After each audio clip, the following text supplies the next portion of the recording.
Winners don't use drugs. What's up, everybody?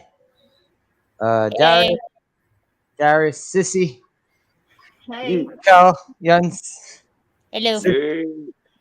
Sissy, aka Carol. Yep, that's me. So How you doing, everybody? Hey. We watched the opening of a 3-part series.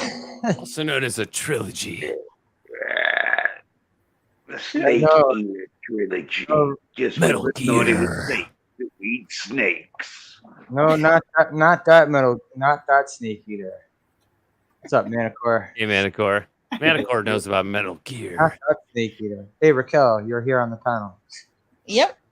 So is Darius. He put someone in the chat too. I know. Otacon, you really look like hell. Mantic tea.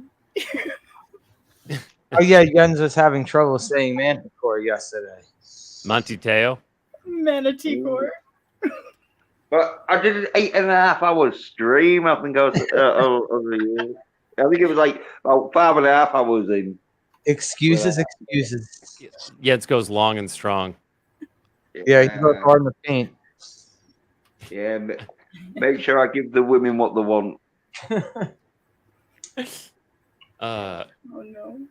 Speaking of giving women what they want. Jens, do you say I thought it was not female action led fucking game. Do you think you out sexy Lorenzo Lamas in this movie? Do you think that you ooze masculinity? Well, yeah, Lorenzo Lamas did in this movie. Well, if I had the mullet, then yeah, but because I ain't got the mullet, then no. Yeah, you know what? But he did have his mullet was a bit more. I'd say stylized. In on the Renegade show, when he was on Renegade, he had the drapes in the back, didn't he? Oh yeah. This was more of a subtle. Mullet. Yeah, it was like a Saved by the Bell mullet. This is like a war mullet. Yeah, it was a tactical mullet. Okay.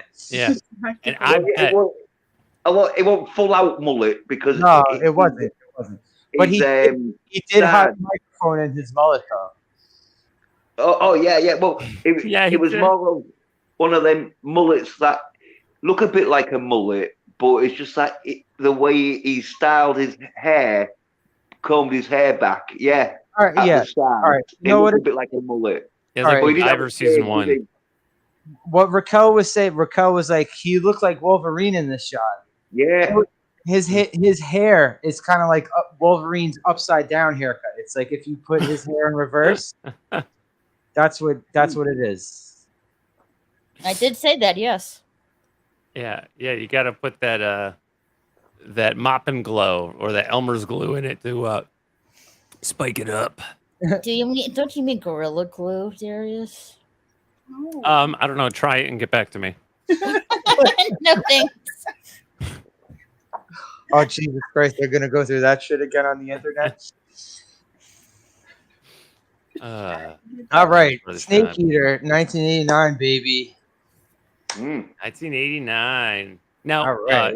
Was this before or after Renegade? This was before Renegade. Renegade was 90s. So I'm gonna guess. I can't confirm this. I'm gonna guess that Renegade was either inspired by the beginning of this movie or it's how he got the job. Yeah, it seems like Renegade was like the guy. Maybe the director made Renegade I don't know. or Lorenzo Lamas. Who knows? Yeah, maybe Renegade was the Snake Eater for TV, but there's without all the Rambo stuff. Yeah. All right. Because Renegade was the type of show I would see commercials for it, and I'd be like, I'm not really gonna want to watch this show. But from the commercials, it's like you get the gist of the show from watching the commercials. Oh, I watched it as a little kid with my dad. Yeah, I know. So Renegade had no connections to war veterans, anything like that. Like, he was not a war veteran. He was not a snake eater from Vietnam, whatever the hell. Reno Reigns. What was he? Was he a bounty hunter or something? I was too young to really understand the show, but I understood motorcycles. Yeah, I think he was undercover cop, wasn't he? After crooked cop Dutch Dixon kills his girlfriend and frames him for murder, Reno Reigns escapes from jail and goes on the run. Okay, so he gets framed like the fugitive, and Reno Reigns sounds like a wrestling name. Yeah, so it sounds kind of like the fugitive, but with motorcycles. Okay. So he's a drifter? I guess so. Out for Wanderer. vengeance and justice. Justice. Oh, and it had Don LaFontaine. I don't think justice involves killing, but that's just my opinion. What do you mean? Depends what hard justice, isn't it? That sounds pretty soy, Raquel. The death penalty in America. So. That does sound pretty soy, Raquel. Because I was like, all right, you know, if a cop is getting fired on by a bunch of people, what choice does he have to fire back at? You know, who's shooting at him, right? Oh, yeah, the opening of the show was done by Don LaFontaine, the narrator. You know, in a world where crooked cop Dutch Dixon kills his girlfriend and frames her for murder, Reno Reigns escapes from jail. In my opinion, true justice shouldn't be like going down to their level and killing someone. Then why are cops armed? Out of it, Raquel. Yeah, but you got to protect the children. Why are cops? Have you heard of Cain and Abel? The story of Cain and Abel in the Bible. Police are armed with guns for a reason, though. You know? Yeah, haven't you read the Old Testament? If a woman commits adultery, you have to stone her to death. I'm not. Who reads the Old Testament anymore? That doesn't sound very Texan, Raquel. First of all, Raquel, he's also a cop. I'm not really a Texan. I'm from Virginia. I'm from Virginia. Raquel, tell her. Raquel, Snake Eater is a cop who also doesn't play by the rules. So yes, he's not. Yeah. So he's not a renegade. He's a real maverick cop. He's if Rambo was a cop, basically. This motherfucker's setting up nail traps that go through your feet. Right, because he's a Vietnam War veteran, like Rambo, and he was in the Snake Eater division. Yeah, the Snake Eater crew. And we see the asshole cops in the beginning giving us this backstory while he's waiting on a drug bust that really doesn't happen. But anyway, Officer Guildenstern and Rosencrantz in the car listening to the Wire. First thing we see is we got Larry Zonka. We got an NFL player, former NFL player, and former co-host of American Gladiators, Larry Zonka, who pisses in a fucking cup and gives it to a homeless guy and tells him it's coffee. Yeah, pretty dirty, but hey. And later in the movie, he sees the homeless person. Oh, you're getting a spoiler? Okay, won't. Yeah, better do it now because no one's going to remember. Okay, so the homeless person comes back to those two guys again and they give him a cup. It's like, you're not going to trick me again, and puts a packet of sugar in the cup. Yeah. He stumbles off with a happy look on his face. Yeah, it's a real Van Wilder kind of move. Yeah. Way ahead of its time in '89. But so they're doing this. I liked it. They're basically setting up an entrapment operation, right? And then we see inside this trap house, basically, is covered in graffiti, is our man Lorenzo Lamas, and he's wearing like a. He's on the walkie-talkie, just being a douchebag to the two cops waiting in the car. He's like, "This is your DJ, douchebag." Yeah. That way we know that he plays by his own rules. Mm. Mm-hmm. And then what Darius missed for some reason, which I think I got a good idea, but a woman knocks on the door and it's his contact for a drug deal. And she's got a fucking open heart surgery scar, but we'll get into that in a little bit. Oh, yeah. And she comes in and she asks if he's wearing a wire, and he's like, "No." Yeah, they're both talking to each other like they're cops, and like, you remove this to see if you're wearing a wire. They're like kind of playing strip poker. But Yeah, well, like strip chicken. yeah, it's strip wire sort of thing, as in Yeah. the stripping. like, you remove this, you remove that. Yeah, you remove this. yeah, Next they've thing- got a wire. Yeah, next thing you know, titties, and then Yeah. and then the craziest fucking scar you'll see on a woman. It looked like she escaped a human sacrifice and fucking survived. I was like, Yeah. holy shit. Yeah, from the clavicle all the way down the sternum to like. And then there's like another one. Then there's another long one on her stomach. Well, she's supposed to be like a drug dealer, isn't she? Sort of thing. Oh, so she's like BDSM torture, stuff like that. Well, no, but she's supposed to be like a kiss there, though, isn't she?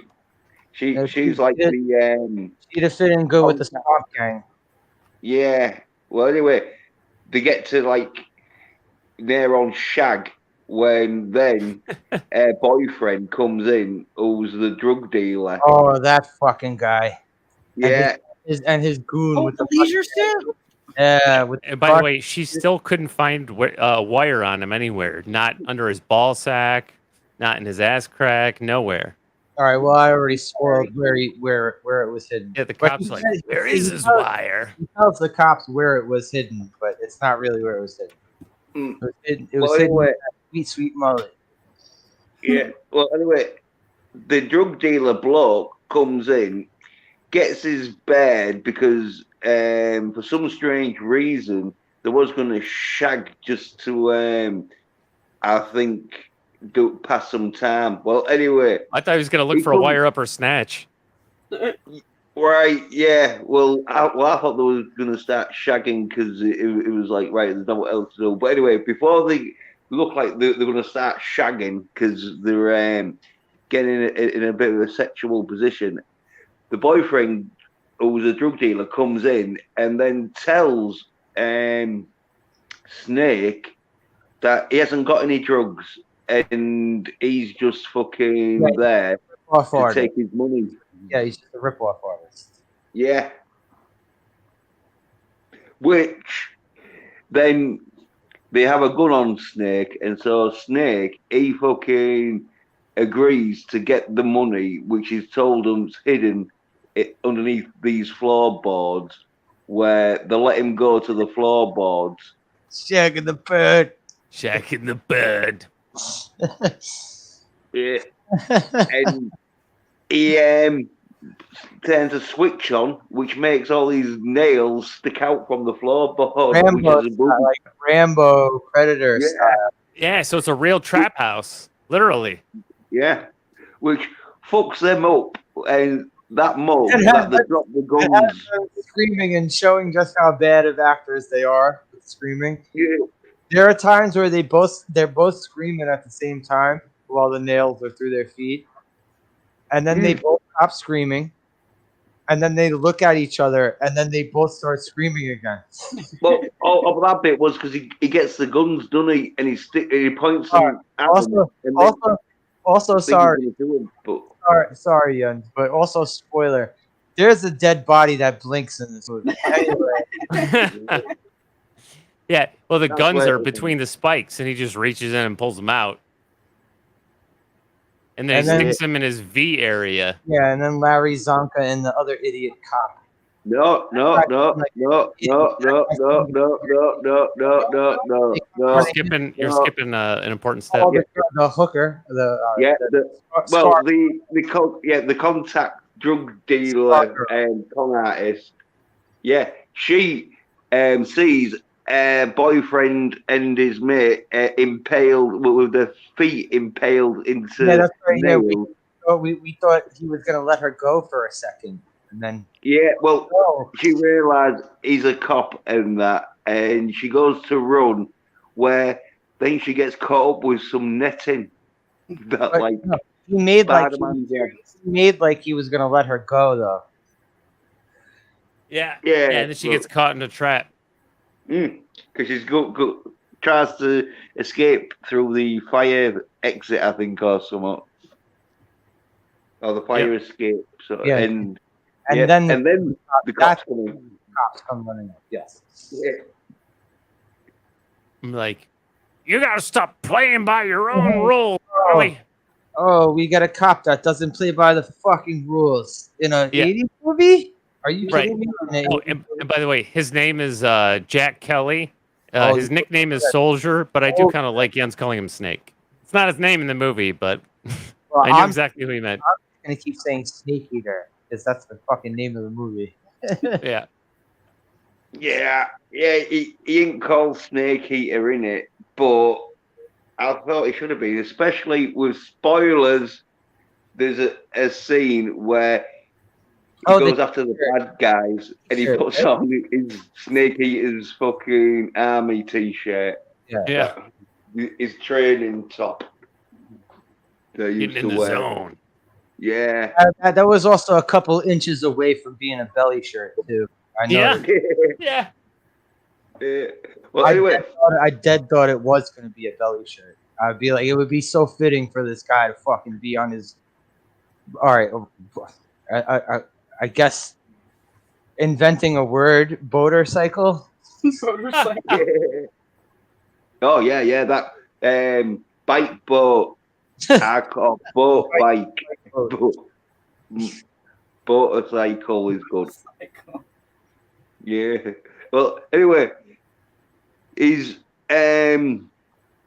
backup cop mates come in, which then, to piss him off and show how ruthless he is, he pulls the cord, and a shotgun comes out of the ceiling and shoots in between both of the coppers, but they have to like move because it could have like. Isn't that assaulting an officer? You would say that's assaulting an officer, right? Yeah. Oh yeah. Well. Yeah. I think it was lucky it was back in the 80s when.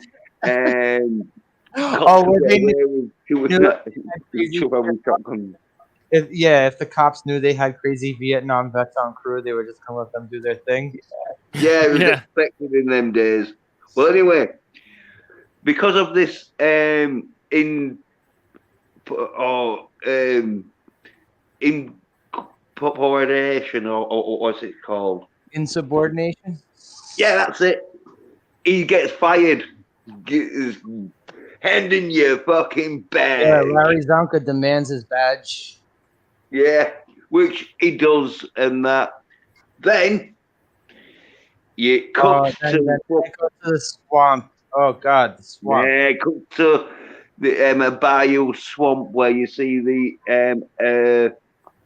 dude and his missus and their like 20-year-old daughter sort of thing on a boat doing a like family sort of boating cruise. That girl was 20. I wouldn't say that girl was 20 years old. Well, she's supposed to be like. I'd say she was probably almost 20, but not 20. Yeah, well, she's supposed to be like 18, 19, 20 sort of thing, ain't she? Well, anyway. I don't know. It was the 80s. They used to put a lot of girls that were not 18 in movies like that. Yeah, right. Well, we're not going to get technical on fucking how old the sister is right now. But anyway, I'm just saying. Yeah. Well, the boat engine. It's the 80s. Judd Nelson was 26 playing a fucking high schooler in the Breakfast Club. So. Okay. Well, she could have been 12, but anyway, fucking, I don't care right now because the boat gets a fucking engine problem where the father comes out to inspect what's wrong with the fucking engine, and as he's inspecting the engine, he gets a fish rammed into his mouth. It was the worst. He gets a fish in his mouth by the swamp gang, the inbred gang. We get our introduction to the greatest gang you've ever seen in a movie. Yeah, or as Jens called them at first, hillbilly boat pirates. Yeah. That's what they are. Not to be confused with hillbilly butt pirates. All right, well, if they were boat pirates, they'd be taking over the boats. They wouldn't be burning. Well, they were just sort of like crazy hillbilly swamp gang. They weren't out for they weren't. These guys are just morons. They They didn't have any master plan. They weren't looking for money. They're not robbing people. no, but they're kidnapping women out there like pirates. Yeah, and they had no plan for this kidnapping. Yeah, she wasn't ransomed. No. Oh, but pirates, that's what they do. They go she was putting that out for like 4 days. And kidnap the women. Yeah, but what is the plan? There's no plan. They're not intelligent. They're morons. They're a bunch of... No, the plan was, which they successfully did, was to go on the boat, take hostages, which they took the daughter, kill anyone who fucking got sort of like no use for, which was the father and mother, which they dipped the mother's head in a boiling pot of water. Yeah, which there was a bit of a thing there where they just well, they showed you how fucking nasty these hillbilly boat pirates were and that. And they set fire to the boat to hide any evidence of them being there. Yeah, you notice every death this guy causes, he seems to know the explanation that the police are gonna have when the bodies are found. Yeah. Well, he's been watching his Columbo closely. I don't think they watch anything in that shack they live in. They don't have electricity down in the bayou. Well, anyway, you see him go off with the sister and that as hostage, and then it goes where Snake is riding along and starts to have a bit of trouble with his front wheel steering, which I think the wheel comes off or something, because he goes flying into this bar window, which was luckily open or no, and he's smashing. You skipped over the part that they set the fucking boat on fire. They killed the parents and set the boat on fire. No, I said they did, because that's how they had the evidence of him being there. Yeah, but they didn't just hide the evidence. They set the fucking boat on fire. And they took the sister. Not the sister. Yeah, which I told you about 5 minutes ago. But anyway, so the Snake, he fucking loses control of his bike due to a dodgy wheel and crashes through, which could have been very painful. There would been a glass pane there. It wasn't a dodgy wheel. It wasn't a dodgy wheel. There was someone who pulled in front of him while he was driving on his motorcycle. Right, yeah, well, it fucked up his wheel, didn't it? Yeah. Pulled in front of him and he lost his way down the road. Next thing you know, he goes flying through the not quite window of an outside tiki bar. What bayou? It's like a bayou dock. It's a biker bar. Yeah, it was full of bikers. Some of them know him. Some of them don't. The guy who he goes flying through the table. If that guy doesn't know him, that guy doesn't like him immediately because he destroyed his table. They know that he rides, but that he's not affiliated with any MC. And when he smashes through the table, he sort of knocks the dude's drink or smashes the drink that is just holding the handle of the glass. For a while too. He's just sitting there looking at it for a while, getting more.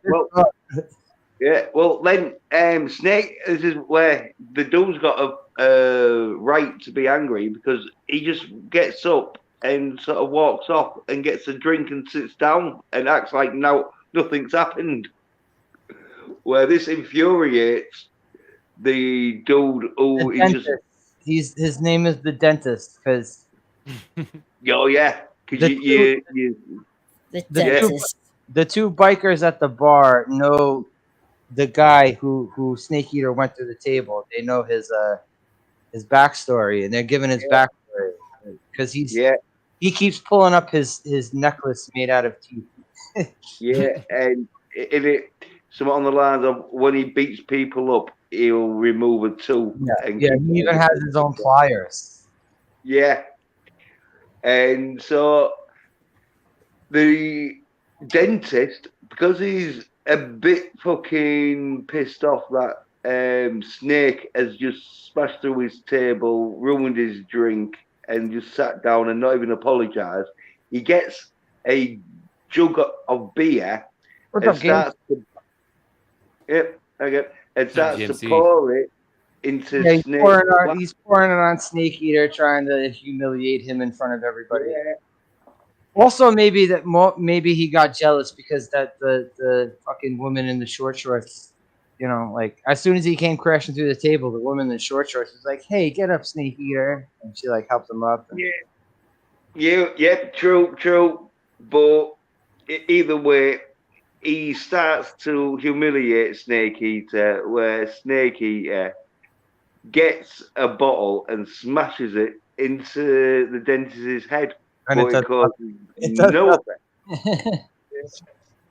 So then he smashes another glass into his head, which also does nothing. So and then the dentist, he grabs Snake Eater and throws him onto the bar, and that where everyone sort of like moves away.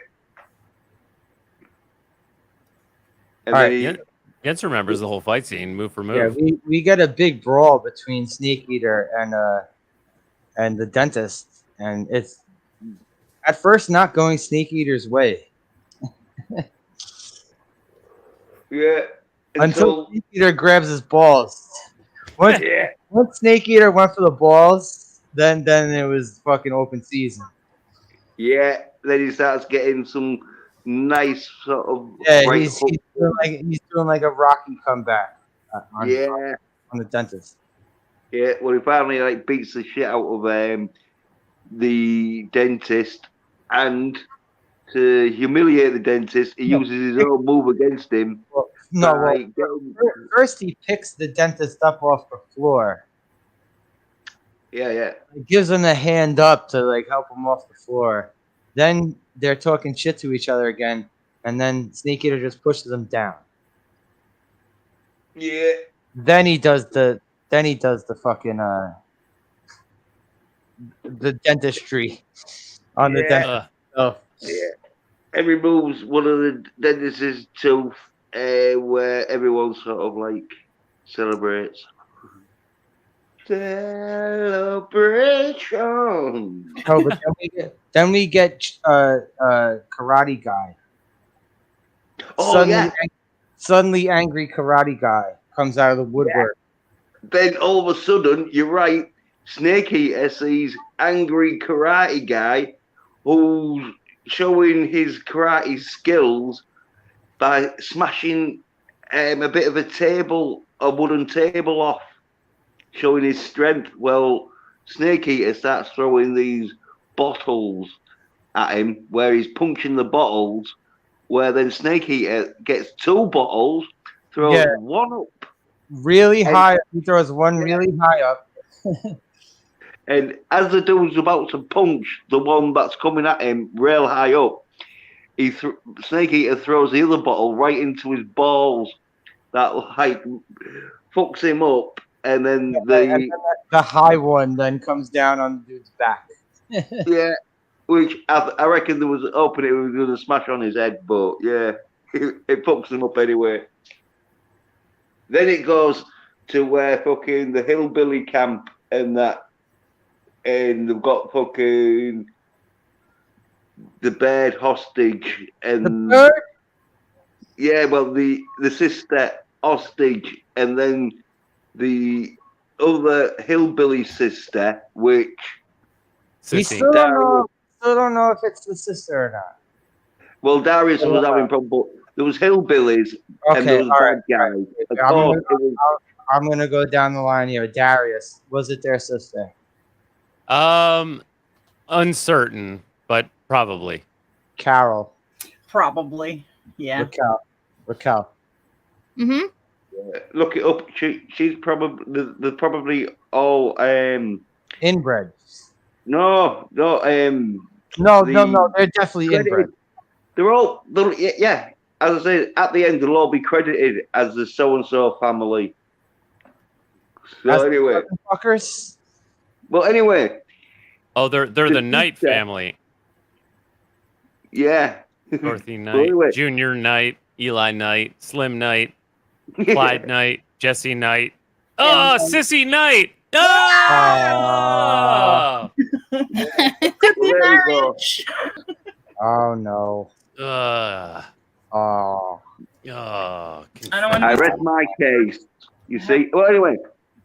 So Sissy Knight, He's the sister, goes in to where Snake's sister's locked up and in a little hut shed, and the sister brings in some fish for her to eat, which Snake's sister's not all that happy with. Oh, it's also just a fish. It's just a fish. It's not. It's a fish that was taken right out of the fucking. It's not cooked by fucking Gordon Ramsay. It's just put on the plate. By Gordon Rambo. Or Chef Junior. Is this really a great cult film? Yeah, well, I liked it. Yeah, well, it's the first time I've ever seen this. All right, yeah, Jens, I give you that one. Ugh. That makes it even worse when she's complaining about his speed. Well, that's what haven't you watched Deliverance and fucking any other fucking like The Hills of Ours, Deliverance, Wrong Turn? Fuck! Well, anyway, so the sister's not too happy, but the night sister, she fucking says, well, you got to eat it because I'm going to get beaten up if you don't, sort of thing. Then you're saying she didn't like the accommodations. Oh, yeah. Well, even if it was a nice holding cell, you're still not going to like it. But anyway, then it goes to where you see Snake at a marina docks where he's pulled up and he's talking to King, who hired the boat out. Brown bagging on the dock at like fucking 11 p.m. 11 a.m. 11 a.m. Yeah. 12. Yeah. 12 in the afternoon. Sorry. Yeah. Well, Snake, he's pissed off because the police report has said that the boat has set on fire and they've written it off as an accident. So Snake's wanting to know how come King's letting people hire boats with safety issues, which King says like there wasn't any safety issues, and he got offended when Snake Eater suggested that. Yeah, because he knows the boat was in perfect like condition because he's like the repairman and that, and so he did the final checks, and he says if there was any accident, it would have been a human error, nothing to do with his sort of boat being dodgy. Well, then these hillbillies. All right, yeah, 2 of the 3 of the Swamp Gang. There's 3 of the Swamp Gang now, but only 2 of them. The Junior wasn't there when they meet Snake Eater on the dock at that point. Yeah, it was just his brother. Oh, Snake Eater. Tom Green and Jeremy. Yeah. Oh yeah. Oh my god. Yeah. And Slim, looked like he fucking ate soy because he was fucking skinny as King Kong Bundy with the heart. Hey! I thought the guy, like the main character, I thought he was good looking. Lorenzo Lamas. I'm not talking about the man. Slim, the one who fucking had the beard. Who was going to rape, spoilers, but who was going to rape the woman in the sleeping bag. The one who looked like crackhead Tom Green. Yeah, the skinny guy. I'm talking about Lorenzo Lamas. You're talking about Lorenzo Lamas. Yeah. That Lorenzo Lamas was attractive, but we're talking about Slim. He was one of the brothers. Oh, I couldn't understand. I couldn't understand. Yeah, the skinny one with the beard and the dark hat. Oh no. Like a what do they call it? Bucket hat. Yeah. In fact, it was the one that when on the boat, Junior and Slim we thought was gonna rape mother. You went, the sleeping bag guy at the end. Sorry, spoiler. Yeah. Sleeping bag guy. Raquel went, oh yeah. No. I didn't hear you quite right. I'm sorry. He's talking about sleeping bag guy. The sleeping guy, well, he got paid his dues, I guess. He sure did. Everyone did, basically. I thought Junior could have got. Junior should have only thing happened to him when his head got squished by a giant tractor wheel. That was about it.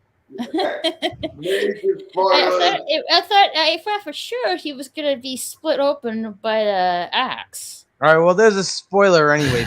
There's 3 of these fucking movies, and we're gonna be doing 3 of them. Yeah, if you couldn't be asked to fast forward to the end of this video. Sorry, Slasher. That's fine. I don't give a shit. This movie's from 1989. The year I was born. Yeah, Snake gets his ass kicked by Lee's Ilbers because he starts a fight with them because he shows them a picture of his sister asking if they've seen her. Oh, they're also being really nasty, like. Oh rapey. Yeah, this is nasty and rapey about it because they're like that one motherfucker licks the picture.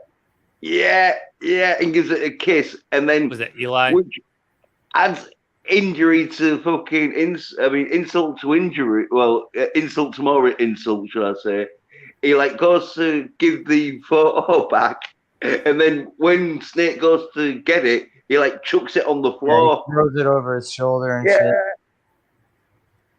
shit. Which really showed how bad and nasty. Oh yeah, then we get probably one of the most nonsensical scenes in the movie, where he's brawling with the Swamp Hillbillies, but then all of a sudden, King comes bursting out of the fucking doors on a motorcycle. Yeah, and then just goes flying into the water. It's like, what the fuck?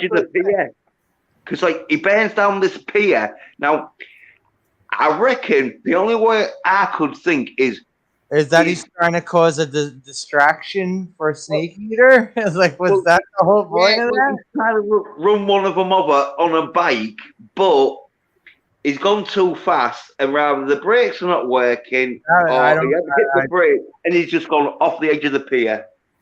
And it's yeah. The door flies open, the motorcycle comes riding out right at the end of the pier into the water. That's it. Yeah, he goes flying Evel Knievel style too. That's the whole move. All right, and then during that whole thing, the kid, his daughter comes out. No. Snake gets knocked out, and they're about to kill him with a shotgun. No, they're about to kill him with someone anyway. But then King's daughter comes out, shooting at them, and she's actually shotgun. Yeah, gives her a warning shot, or gives the and then Snake Eater passes out and wakes up with this woman is all of a sudden showering and dressing naked and lotioning up. Oh yeah, the quick scene. And then a bit of tit. In the same room with him. Yeah, and then she's spooked when he wakes up and is looking at her. It's no shit, he's gonna look at her. Yeah, she's walking through the bathroom with no door on it, nude, after her shower. And even if there was a door, it was at least open. I don't remember if there was a door, but it was not. If there was a door, I don't think there was any door. It looked like a hotel room, but I think it was on the property. And it was that room. On. Yeah, comes out and just starts lotioning up her legs. Yeah, and then her chest. And their Yeah. chest. Yeah. And then She's like doing full sensual fucking lotion rubbing. It's Right. When He's he's- when he's pretending to be just- asleep. Yeah. All right. And she just like doesn't even like check him to make sure he's asleep. Well, she did like right after that when she looks into the mirror. Like, oh, you're awake. Yeah. And then she's like, Yeah. Like a Question little for too late. and then she's like, you've been out for like only 10 or 15 minutes. Like you were able to shower, take a full shower, drag him up into the apartment, take a full shower, and lotion up in 15 minutes. Wait. You drag him into the hotel room, took his clothes off. Well, his shirt. That's not a His hotel shirt. Well, I'm just whatever. His shirt off. You got undressed, got a shower, and then put a robe on, and all then 15 minutes. Sensually lotioned up and In 15 minutes. No, I think like a good 40 minutes. Yeah, possibly. Yeah. I could do it in 5. dude, she looks pretty shocked for someone who was just nude 30 seconds ago. All right, so Carol has to DM Lorenzo Lamas right now. She can actually do this for Lorenzo. Can I drag your unconscious body into a house and lotion up and shower in front of you in 10 to 15 minutes? I can do it. Challenge now. Okay.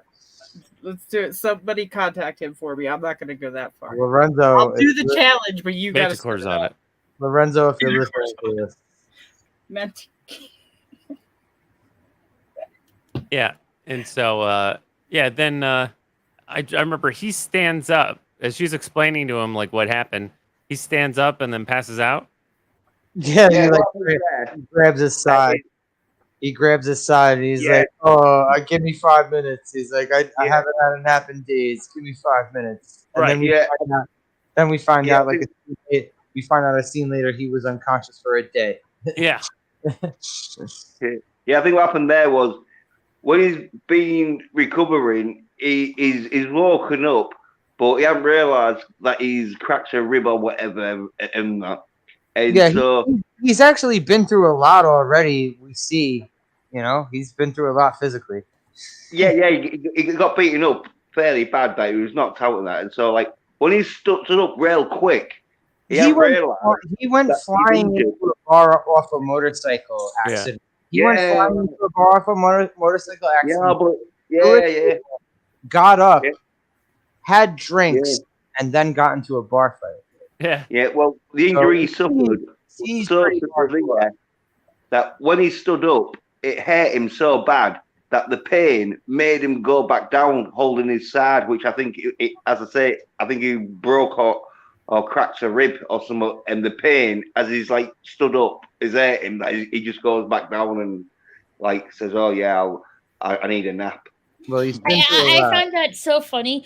He gets up, and she's like in awe and intimidation with him.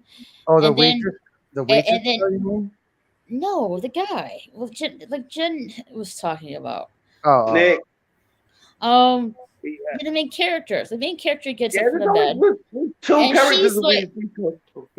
And she's like all in awe and intimidated by him, and he immediately flaps down on the bed because he feels, not feeling so great. Yeah. Or like Yen said, it could have been the shock from the pain. Yeah. I was saying he went through a lot. Well, anyway. What's up, Vigilante? How you doing? Oh, what's up, How you doing, Vigilante? Yeah. And then it cuts to the scene where one of the hillbilly brothers comes in with some water for the snake eater's sister to wash with, where he starts to do a little bit of sneaky peeky. And he's gonna end up doing a little bit of jerky worky. Through the fucking and then through the try to jizzy wizzy. Yeah. Well, Junior Junior's not having that. No, Junior catches him, gives him a boot sort of thing. Junior comes in, he's like, "That's my bitch." Yeah. Where the other one claims he was not going to hurt her or touch her. He was just having a look. Yeah, this dude was legit taking his prospector outfit off. His pants were literally around his ankles. He was going to do some bait. Yeah, Junior's still not happy with his fucking excuse. So, yeah, he tells him to go away before he'll beat the shit out of him. And goes in and starts to fucking talk to... Well, no, wait, he's just taunting her. He hasn't done the R word yet. He hasn't R'd her. No, yeah, because he goes in with the snake, doesn't he? And yeah, you're right. Gives her a bit of fucking... It's inbred swamp version of courting. It's not, you know... I mean, I don't know any inbred swamp people, but I would just, you know, from this movie, this would be my takeaway from this movie. Though, the number one thing I would take away from this movie is like, don't meet inbred swamp people. But that's what I was gonna do next weekend. All right. Well, you saw this movie, you make your own decision. So Slasher is saying, "Don't be a Cajun." Don't be a Cajun. Oh, now I have to apologize to all my Cajun audience. I'm sorry. Right. Now, in Cajun, that will be, "Yeah, I'm sorry, y'all. I don't mean to offend y'all. No, y'all know what I mean." So let's just keep Slasher, you know me. I'm just rushing around. That's my dad's version of the Cajun accent. So. Well, after Junior's done some courting with the snake, it cuts to the scene where you see fucking Snake Eater with his mate King, where King's showing him his bike boat. Oh, all right, yes. This is where the motorcycle comes into play. Yeah. You know, what are those? I forget the name of it. They're like turbo speedboats, or jet ski. Yeah, jet skis. Sea-Doo. Yeah, it kind of was like a. It's like a. It was like a jet boat. Yeah. It wasn't a jet because it had the propeller. Yeah, that's true. A jet ski is already like the motorcycle of the sea. Yeah. I mean, there had to have been jet skis around 1989 already. I'm assuming well, so. Okay, a jet ski is like a Japanese crotch rocket of the sea, whereas the motorcycle was like the Harley of the sea. What's the difference? He's even standing. It's like the bigger, badder, heavy duty version. He's even standing up on it at some points. At some points, he's like standing up on it, like he's the badass on the motorcycle going down the street, standing up on it. Right. Yeah. You know what? Which you don't want to do on a Yamaha. They didn't show us the movie if the motorcycle was put back together. Well, that was his bike. But what did he said to him? He was like, "You could use my motorcycle, but I gave your motorcycle a couple of days off." It's like I took the wheels off it. It's like why did he go into mad scientist mode right there? What was that about? Yeah, I think that was just to make it look cool on the video cover. But anyway, he goes after that shit. After he shows him the the motorcycle, it cuts back to the prison's sort of like, well, it's their home where you see outside their little house where they stood around, where the sister wants a baby, and no, I don't. Oh my god! Yeah, we get them around the campfire. They get them in their campfire talk. Oh, right. Yeah, in the middle of their family shack town, and Junior's like, "Hey, that kidnapped girl, she gonna give me a baby." Oh my god! And then his sister Sissy's like, "Why can't you give me a baby?" He's like, "Shut up." Yikes.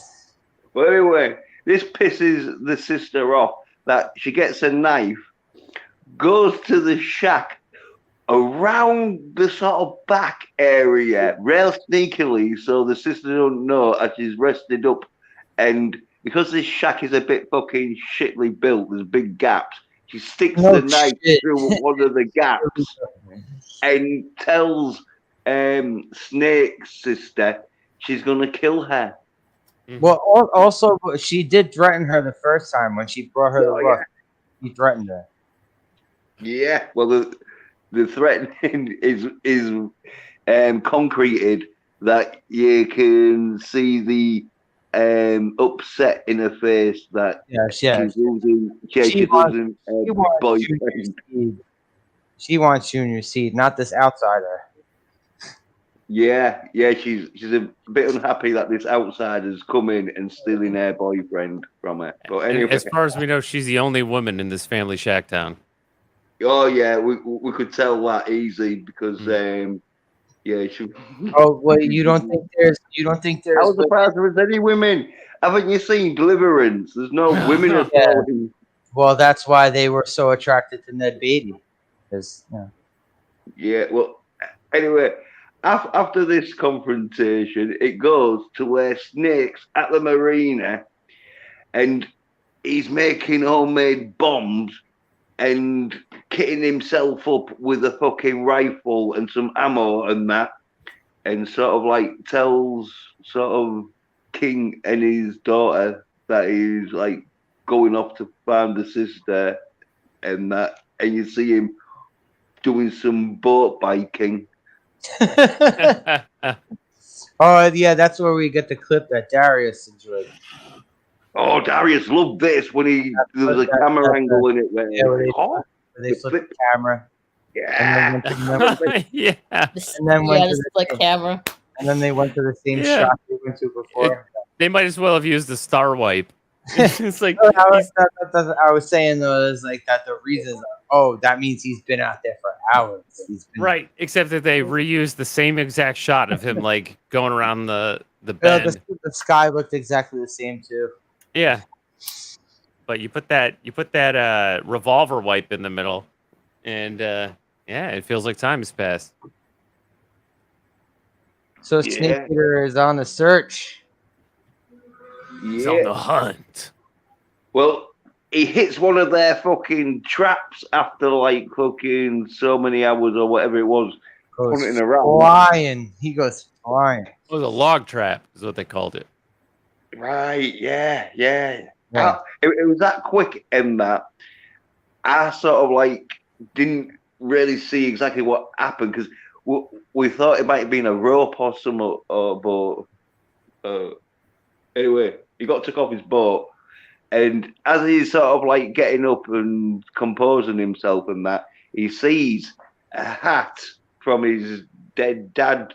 His dead father's hat, just sitting on a captain hat. Yeah, all shredded up. Yeah, and then it goes to the prison camp, and that's when the snake bit comes in. Wait, Junior to impress the bear. The bear. No. Remember, all right, that's right. The snake thing first, but then, all right. Yeah. We forgot Junior keeps mentioning the bear. Yeah, no. This is hungry. I've written it down. I've got PowerPoints and everything. this is how come I'm fucking knowing that. Junior mentioned the bear before this. Junior made a mention of the bear before this. Well, he might have mentioned it, but Junior made a mention of the bear in the rape shack, I think, in the beginning. And around the fire. Around the fire too. He did make mention of the bear. Yeah. Yes. Well, another movie with a bear costume. Well, he mentioned the bear. He mentioned the bear, but like it's not the bear scene yet. But anyway, it was that snake scene where he goes in and starts to like chuck a snake on Snake. He's being all rapey. He's pointing at her face. Well, I think he's hoping that she'll be like, all right, I'll shag you if you don't, if you just take that snake out.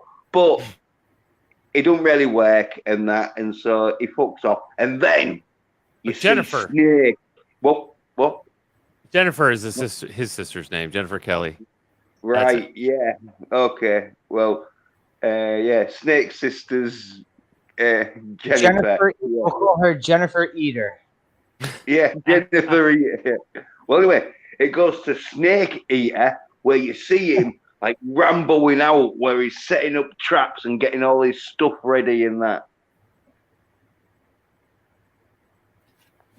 Which is pretty fucking good. Yeah, you know the movie. And this director did special effects on First Blood. Yeah. Okay. Yep. So he knew how to do the special effects on, traps, I'm sure. Yeah. But we get that Rambo scene, like Yen said. Yeah. All right. Well, first of all, because he was a Vietnam veteran, it's automatic going to be compared to Rambo, since it was an 80s movie. I mean, Rambo wasn't a cop, but this was kind of like, let's make Rambo a cop, but make Rambo more of a ladies' man. Like Rambo wasn't a ladies' man. Rambo was Rambo. This dude seems like he's trying to get ass the whole time. Yeah, in the middle of the drug bust, he was trying to get ass. And then, as you say, Sasha, he was talking about the bear. Before this, just after he'd come out of the snake camp, and saying we'll have to get the bear ready, where you see here what he's talking about, because King, for some strange reason, he's in the forest looking for fucking Snake, even though I think Snake... Oh, yeah, but there was mention of the bear before he killed him with the bear costume. Like, remember they were... I think it was right after he was talking about not knocking up his sister, that he wanted to knock up Jenny Eater. Sorry. That impregnate Jenny Eater. She's gonna have my baby. Yeah, they're all howling. They're all doing like a bear, like ooh, like that. Yeah. Well, you see, the king doodle fucking is the boat dealer. That for some reason he's come out probably wanting to see investigating how Snake Eater's doing, and he's like sat down, chilled out. He came in to back up Snake Eater to find him and back him up. Yeah. Yeah. And then because he's old school. He was probably in Korea. Yeah, I think he might have given him a bit of a war background when they were talking. We didn't hear everything because we were talking over one point where he meets King. So King probably gave him a background speech. I was in the war too, Mr. Eater. Well, this bit though is good, where he's sat chilled, isn't he? And then you see him getting clawed to fuck by like what you presume is a bear claw, which it is, but you just see the claw. All you see is a claw coming there. Yeah, but it pans out. Yeah, and it's Junior. Yeah, I thought it was a real bear.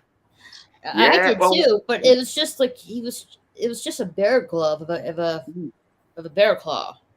I was hoping it was going to be like Wicker Man, and it was going to be him in a bear costume. Yeah, I thought because Slasher seems to keep running into movies or keep suggesting movies that have men who dress up in bear costumes. Bear costume violence. Yeah, it's what he's into. Leave him alone. Yeah, that's popping up. That's my movie genre favorite. Bear costume violence. Yeah, we all got a thing. I like zombies. He likes guys. I love cats. She loves cats. I love aliens. Oh no! Yeah, I gotta go soon, you guys. Speaking of aliens. So then, all right. So you gotta go soon, Carol. Carol, give your insight into what you thought of this movie. Well, there was a lot of attempted dolphin love. A lot. Or implied. And there was a lot of inner family love. Mm-hmm. Yeah, strongly implied. Hanging out with my family. Oh no. Hanging out. Party. Grandma's going to pounce. Grandma gets to prancing. Junior, yeah, but at least this wouldn't have had to change their fucking surname if she'd have married Junior. Yeah, they don't have to get new tags. Yeah, it's very feminist. I couldn't get past that fish in the mouth. Well, but that was only like the first 10 minutes. I know, but why wouldn't he spit it out? Yeah, that's true. I mean, there's a lot of problems with this movie. No, well, that because like when he stuck the fish in the mouth, Junior Was so surprised. Was this war veteran so surprised that he had a fish stuck in his mouth? No, but he had his he looked like an old dude. Maybe he was a bit tired, and he did have his throat grabbed at the time. And I think Junior was ramming his sort of like fist. All right, let's not talk about Junior ramming anything. Well, sort of thing. That it wasn't until Junior let go of him that he was able to spit it out. No, it was in his mouth for a good minute after he had. All right. Junior came back out after rape taunting the mother and the sister, and he came back out, and then all of a sudden the father was tied up, but with the fish in his fucking mouth still. Yeah, nobody was holding his head. They must have stuck the fish back in his mouth, I think. Or it could have been because there was a continuity error when later on Junior sticks the rifle into Sis's face. Yeah, you know why there's a continuity error? Where a dead body blinks. There you go. Oh yeah. Oh yeah. Yeah, we did see that. Yeah, but the one where he was sticking the gun in her face from behind his headshot, and then when it was behind her headshot, he was like holding the gun. Dude, nothing is going to beat a dead body blink in this movie. Oh, I know. Yeah, well, that's what I'm saying. It's I like rewound that thing like 3 times. I'm saying the fish in the mouth might not have been supposed to have been that long. It might be a continuity error sort of thing. But anyway, I gotta get going. So I'm gonna give this movie maybe like a C+. I gotta see the next one because there was unresolved things like dead fish parents. Yeah. And do you see the blurb that I put down below? Yeah. Are you psyched? I think Carol's upset there was no consummation. Yeah, there was. They kept promising me things. Of the drug buff. No, there wasn't. There's none. Well, there's always the next part 2. There's no P's in any V's. Right. So yeah, I'm gonna give it like a C+. We'll see what happens next week. I got you. But thanks for coming through. Yeah, I had fun. Thanks for having me. And thanks for being here, Carol. We love your company. Thanks. I love you later, Cookie. Bye, guys. I'll see you guys later on. See you in a bit. Okay. Carol. Bye. Bye. In fact, nobody even put their B's on anyone's 4-H in the movie. And still, she won't pass any cookies out. But Junior did say Junior was going to show Junior. Junior, I'll show you Junior. They're shooting blanks, though. He went out his fly, too, when he said that. He was, like, unzipping.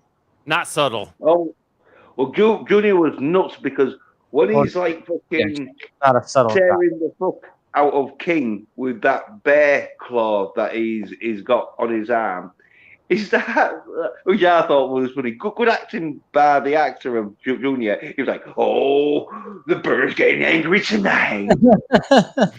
And then he gives into this whole speech of how the cops are going to find him and explain his death. Yeah, well, that's because he's been watching Columbo, as I say, and he knows. You're not watching anything. No, not in Shackdown. Well, Their all right then. Their TV is what they do to people in front of them, each other. That's their TV. Well, There's it's no just electricity. They don't have. They're not on Facebook. They're no. well, he's just gifted. Then Like he's that. he's just gifted at knowing how to cover up crimes because he knows how to cover up crimes, so he doesn't get any heat back. Oh, like the sleeping bag plan that worked out so well. Well, yeah, but that's in about two more things because after he tears the shit out of fucking King and that he says, "Oh yeah, we'll obviously just leave his body, and cops are going to think a bear attacks him and that." You see the King's daughter walking around the woods looking for King, and like she gets captured by like one of the fucking dudes. So she escapes one of them, but the other dude, King Kong Bundy one. Yeah, he, the like, King Kong Bundy with the hard hat. Yeah. Yeah. Bundy. And then he's giving it, "Come out, Snake, or I'll break the bitch's neck or something, won't it?" All right. I also like how Snake Eater planned that tripwire for her to go through, and for him to get hit with that trap. Yeah. Well, Yeah. yeah, and that's like the Rambo. Yeah, the Rambo trap he planted. He gets the punji stick trapped to his fucking chest. Yeah, you saw him in the trap montage sharpen up the wooden stakes that like just fly up. Well, we did get shots of him setting up the traps briefly. Yeah. Brief shots of him setting up the traps. I'll be back in a second, guys. Go ahead, keep talking about it. Yeah. Well, Snake confronts him, doesn't he? But he like gets fucked up by a snake's trap and that. But Snake and the woman get tied up in the sleeping bags, which Snake had brought. So that's adding insult to fucking injury. Right. Chekhov sleeping bag because they use them against him. Yeah. And like, here's where like Slasher was saying, where Junior, his plan is to leave King's daughter and Snake Eater tied up in these sleeping bags for a week or two until they die and dehydrate, and then they're going to leave the bodies in the woods and claim that they ran away from a bear, lost where there was, and have died of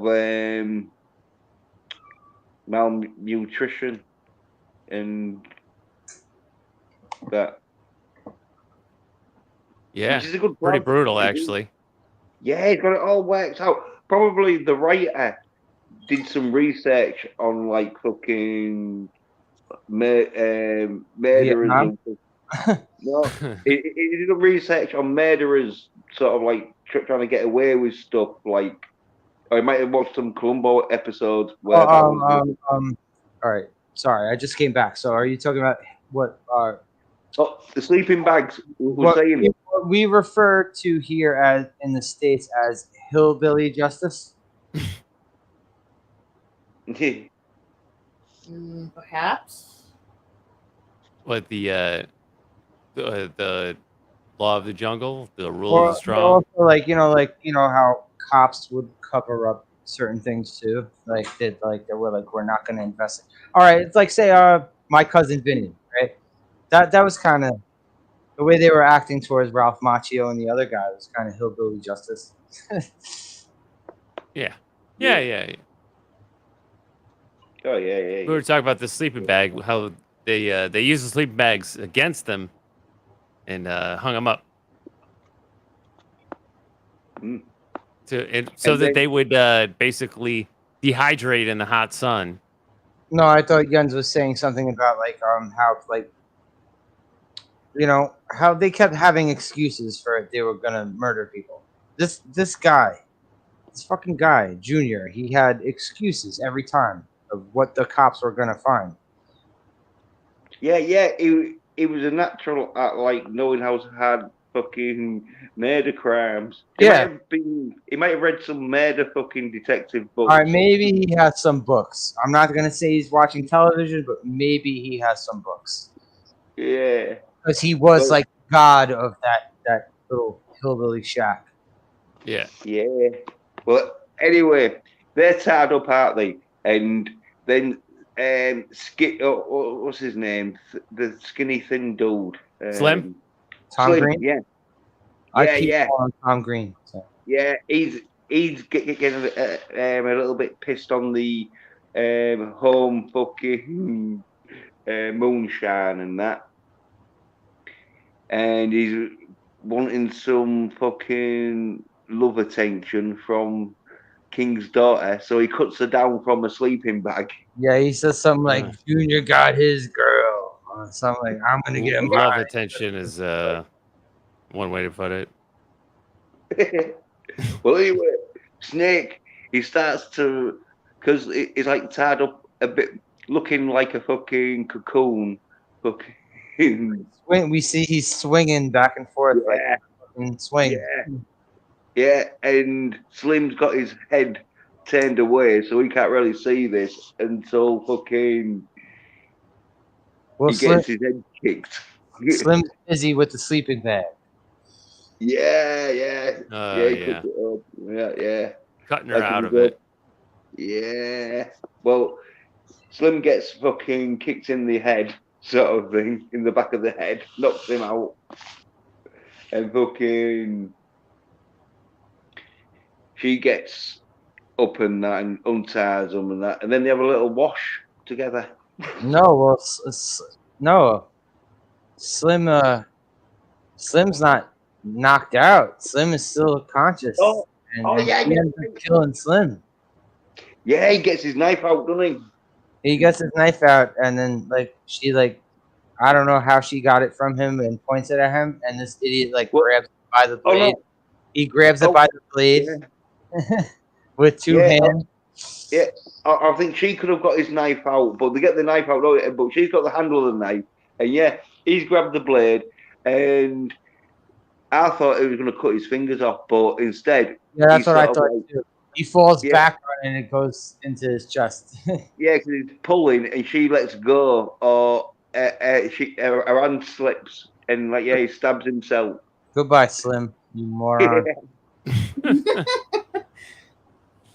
Yeah, and then they go for justice. Yeah, then they go for a wash down sort of thing, where they see King's body, don't they? Yeah, they have another terrible. They had some weird cut when she goes running to King's. What is she King's daughter? Or I still don't know if she's King's daughter, King's aunt, I don't know. Niece. I don't know. They didn't really specify in the movie. Yeah, not clear. Yeah. Yud's is saying he has the script, so. Yeah, it's his daughter. What's she doing living with him? Unless it was his wife that was old enough to be his daughter. But anyway. I hope it's not his wife if he's letting her drag Lorenzo Lamas' unconscious body up and fucking shower in lotion in front of him. Well, maybe he sort of knows he can't give her the sexual attention she deserves. Well, not until the movie's over. Not until he gets his badge back. Yeah, it's his daughter. Oh wait, spoiler! He got his badge back. Sorry. It could be his sister, maybe then. Yeah, if that's his sister, his mom must have been really, really old because.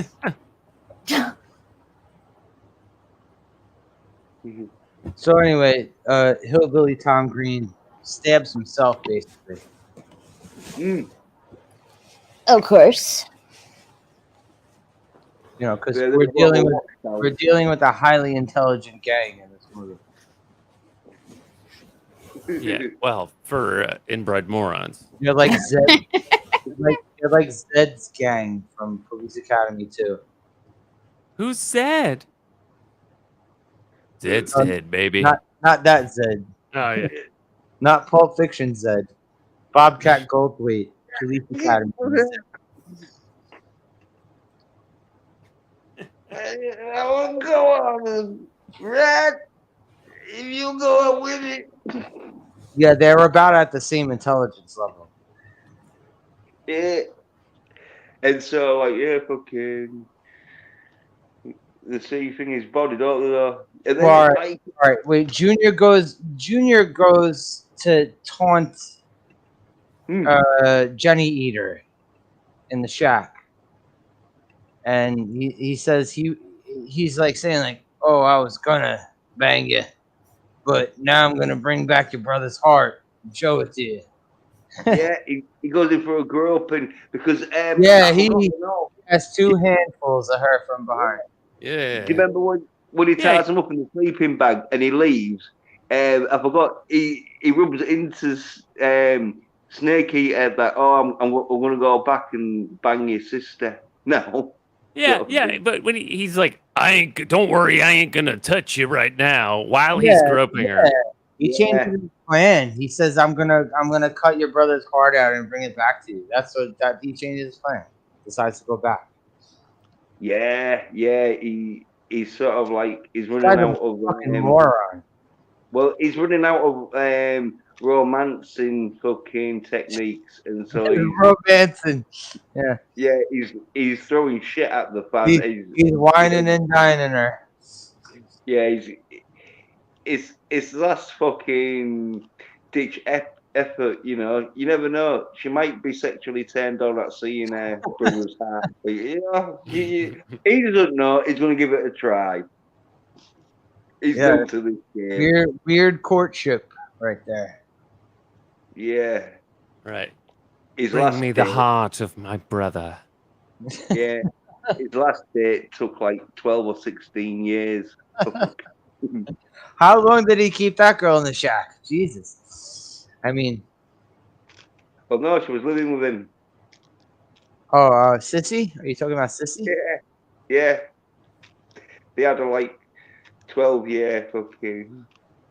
Also, Sissy might have the name Knight because she's married. Maybe they did a swamp marriage. We don't know that. Nah, man. No, I don't think he's married. No. I think that's why they were wanting the child, so they could have an excuse to get married. I guess swamp marriage would be, hey, come here. That would be it, right? It would be that simple.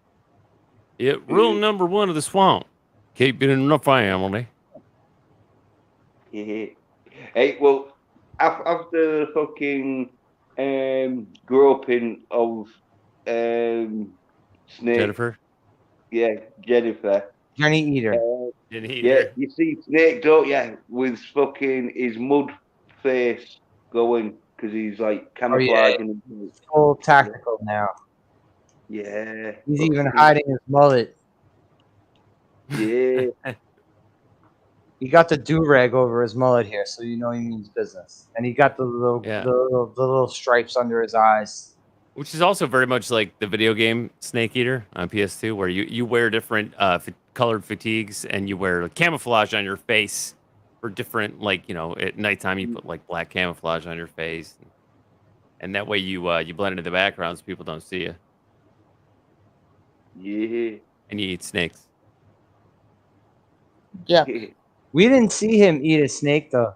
Snake Eater in this movie did not eat one single snake. It was false advertising. What was that creature that Junior plucked out of the bucket? Was some kind of eel or something like that? It was it looked like a real snake at one point, and then when he put it down, it looked like a fake snake. Yeah, for some angles it did look like an eel though. I thought it was an eel at first too. Yeah. Mm-hmm. Yeah, I did too. But then when they showed the close up, because they did like her view of what she was seeing, it was a snake head. Ugh. I might want to see that from her view. Might have used a stunt eel so they knew like it won't bite her. Because it was just sort of like a proxy for his dirty talk, right? He's like, yeah, you know, put that snake in your mouth. You're gonna like the taste of my snake. Yeah. The snake gonna like the way feels in your mouth. Of course, because they had to play up the hillbilly rapist vibe.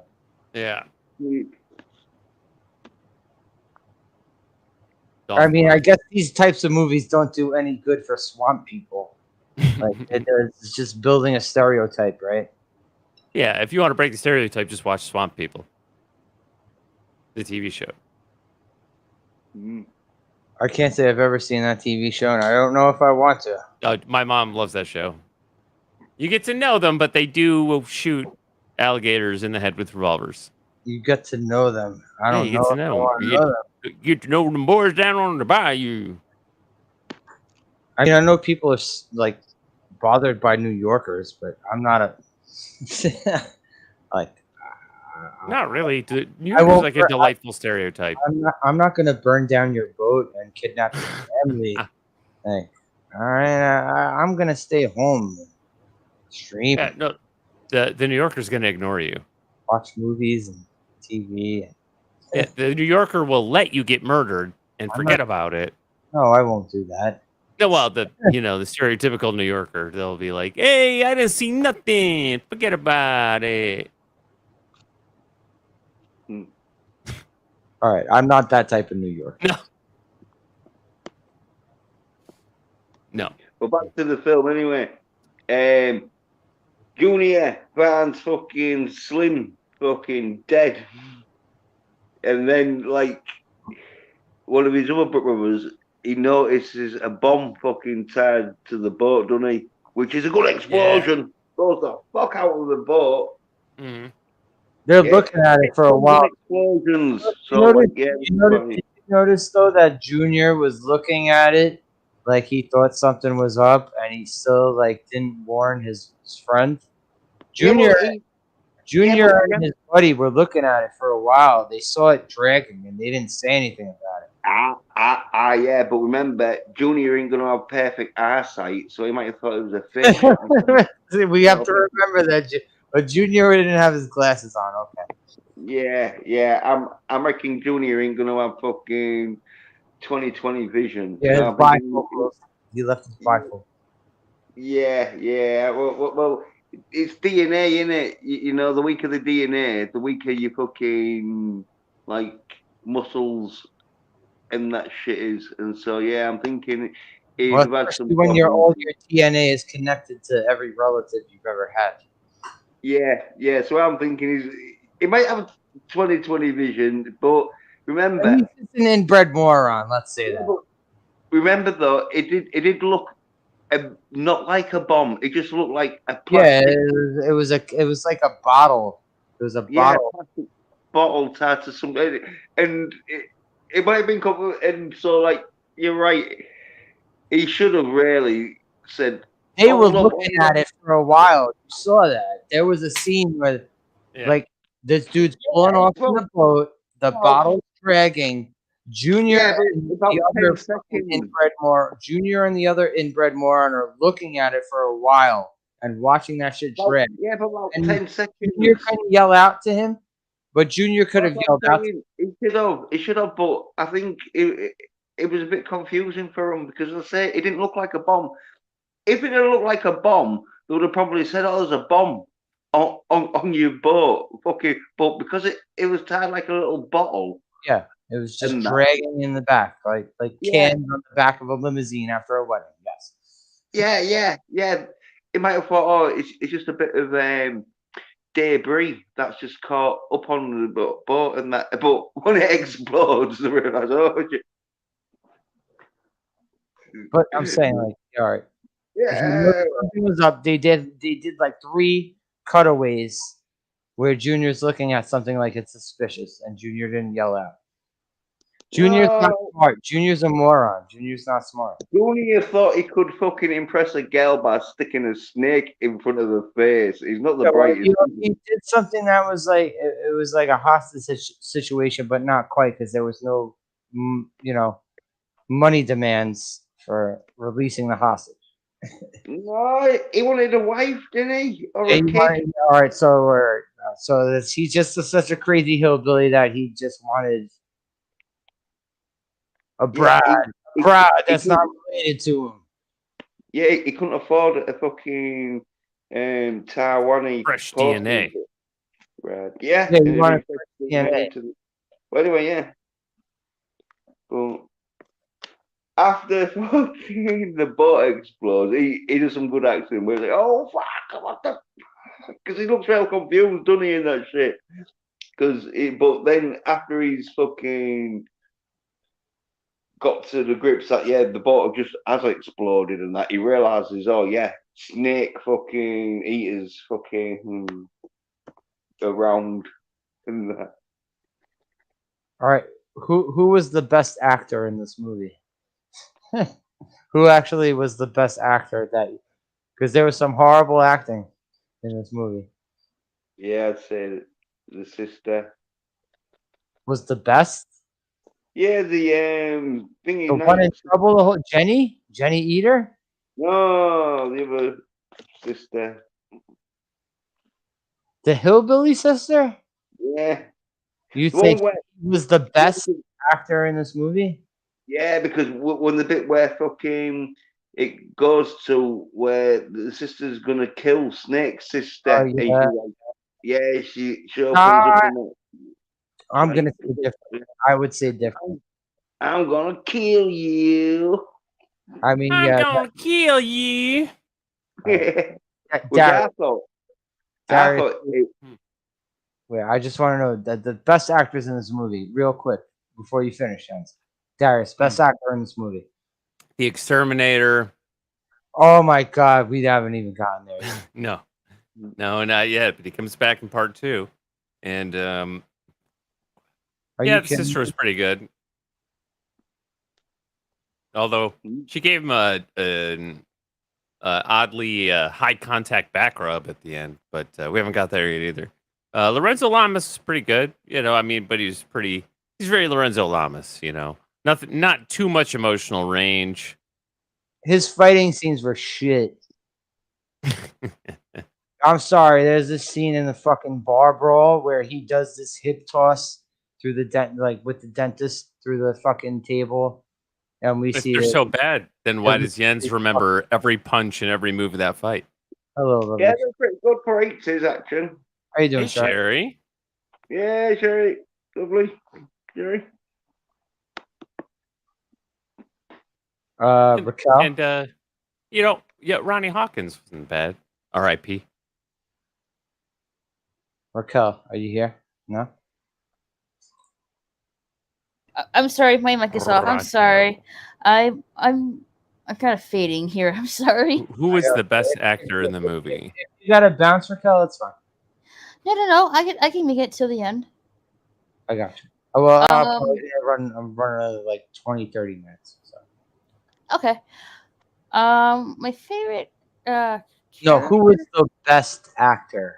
And I'm not going to say who was your favorite character. I'm going to say who do you think was the best actor in this movie, full of terrible actors.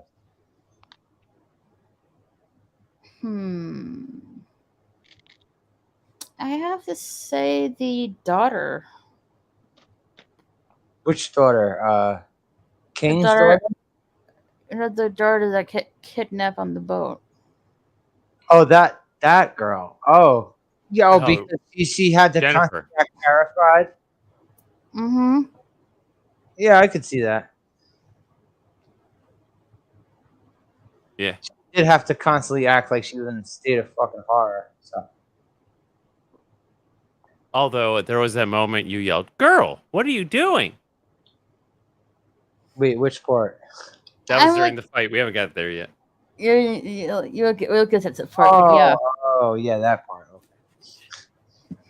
Yeah, because the sister is so jealous that she's gonna kill Jennifer in that, and she opens up the little hut shed that they're keeping a prisoner in, and she's got a shotgun and that, but then she hears fucking a trap go off where fucking Snake Eater, he's fucking fucked up his leg and that because he's stood on a trap. And then she turns around. Yeah, and then she turns around, gonna shoot Snake Eater, but Jennifer. Don't know if anyone wants to like take over. All right. Well, she comes out of the shack and stabs the bitch in the back with a fucking cow skull. Yeah. Holy shit! I don't think I ever saw a movie where a cow skull was used as a weapon. Yeah. But she's still alive though. Sissy is still alive. Yeah. Yeah. And she picks up that gun. And Yeah, she waddles over towards Snake Eater. It shoots at him and misses. Completely. And then she drops to the ground. Oh, bye, Sissy. Another one down. Yeah. Another one bites the dust. Yep. Yeah. The last And woman then- of the family gone. Yeah. And then 3 guys who we presume must be like the sort of neighbours, like the cousins, uncles. We don't know. But they seem to have seen all this commotion. There's all of a sudden 3 random guys. There's 3 guys we've never seen before. Yeah. I mean, they're all dressed up in the hillbilly gear, the swamp people Yeah. gear. Oh, yeah, the definitely overalls related. and the sweaty shirts. Yeah, they could have even been the brothers that I was just like out fishing or something, and Or like like just guys who live next to the shack. They live in the shack next Yeah. to them or something. yeah, could be. But anyway, yeah, they come in where fucking Snake takes one straight out, doesn't he? No fucking around. Sorry, 1 second. Go ahead. He shoots like one of them with his rifle, Yep. Takes him out. and then they go into the cabin where there's a big like shootout sort of thing where the cabin's getting fucking Bonnie and Clyde sort of fucking and that sort of thing. Just shot. There was actually a Clyde.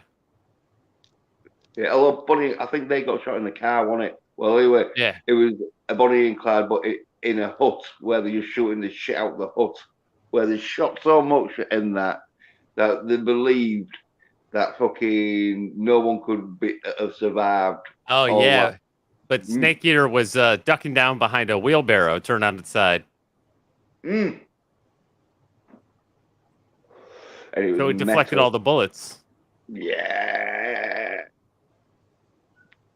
Which I believe is possible considering like the ammo that the hillbillies would have been using probably wasn't the best.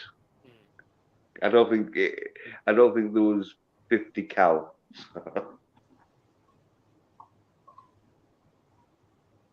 Yeah. So then he comes back out. Okay, sorry. Oh, yeah. So we Well, just, he no, was going ducking down. behind the wheelbarrow. Yeah, he took me out of the wheelbarrow, but they don't know, so they enter in, and then he pops up and just shoots fucking like 1 or 2 of them with that, don't he? With his rifle. Are you talking about that incredibly bulletproof wheelbarrow? Yeah. Which I believe is possible, because I don't think them hillbillies had the best of ammo. Well, I'm not going to ask you to test that theory out. So No. I saw a fucking YouTube video recently though, where they shot a 9mm gun through a pane of glass and that, and this was seeing how many panes of glass they could shoot through, and it only got through 11. Oh, that's 11? Yeah. And so, and that was just glass, and it wasn't even reinforced. It was just normal glass. So I reckon if you hadn't been in that hut, the All right, well, wheelbarrow that hut was getting torn to shreds with bullet holes. We saw the fucking bullet holes in that fucking hut. yeah, but it was wood, wasn't it? It was only shooting through wood, and so I'm saying, like, he was very lucky that he found that wheelbarrow. Oh yeah. Well, yeah, I'm thinking there might have been a few Armored dints in it. wheelbarrow. Yeah, there would have been a few dints in it, but maybe there might have even been a hole or two, but nothing major, nothing hit him or out. Or it could also just be movie rules where it's just full of shit and like we're just gonna like pretend that this could happen. I mean, there's a lot of moments of the motorcycle. Could King really make a motorcycle and like fucking? Yeah, defo. I've seen fucking crazier things being made, and you saw him fucking riding it anyway. But well, after they realised, R.I.P. King. R.I.P. He died this year. That's insane that I did this movie and he died this year. Sorry, 29th. I'm sorry. R.I.P. I didn't mean to jinx you. I'm sorry. R.I.P. man.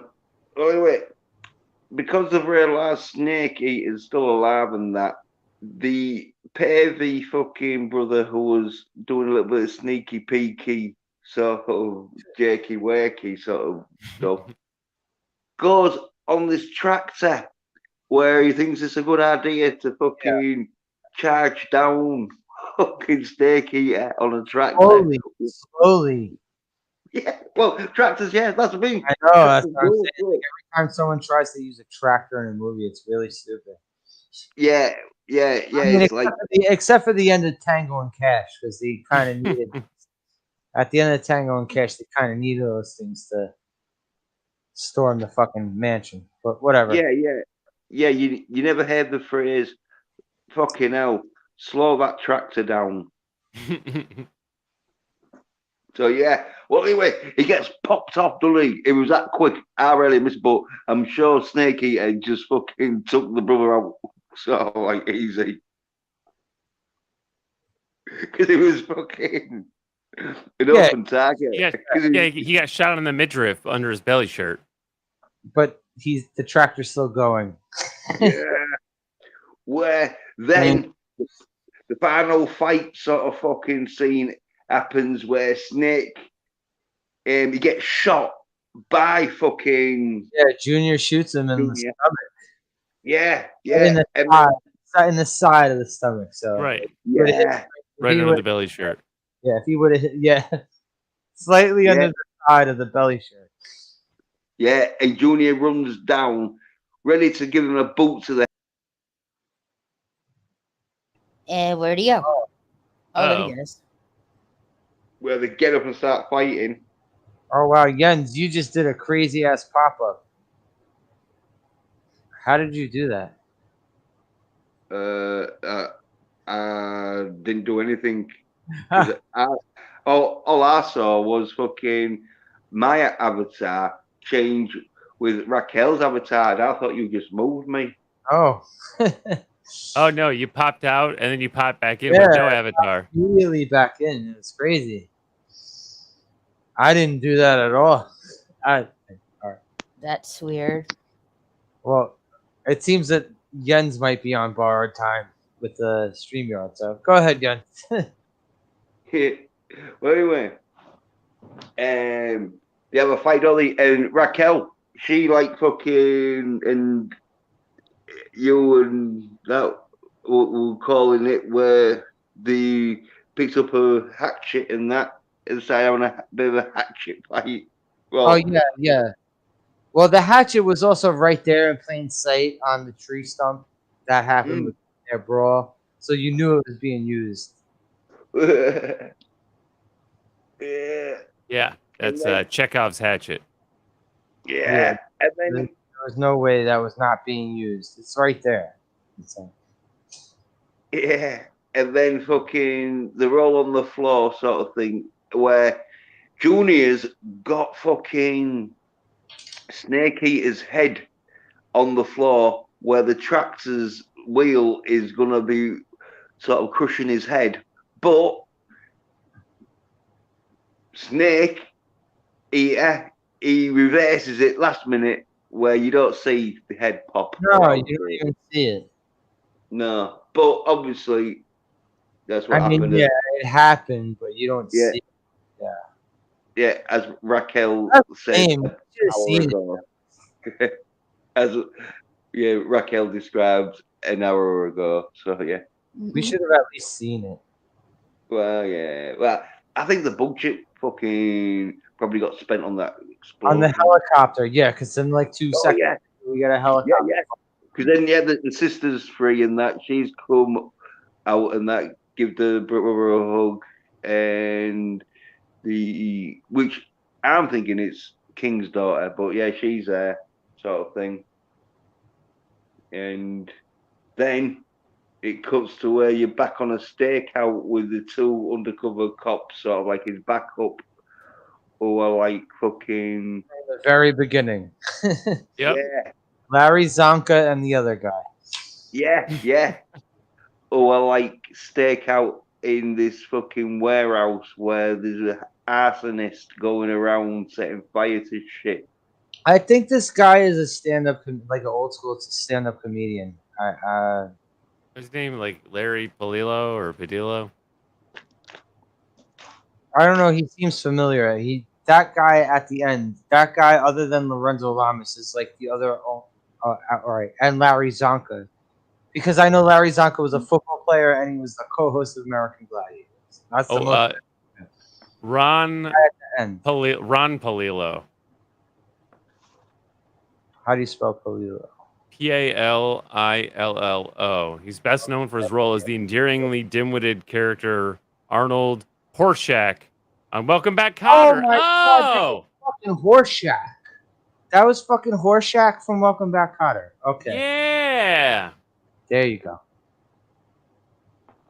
Sweat Hog. Yeah. I remember he boxed Screech on Celebrity Boxing. And Screech kicked his ass. Oh, yeah. Wait.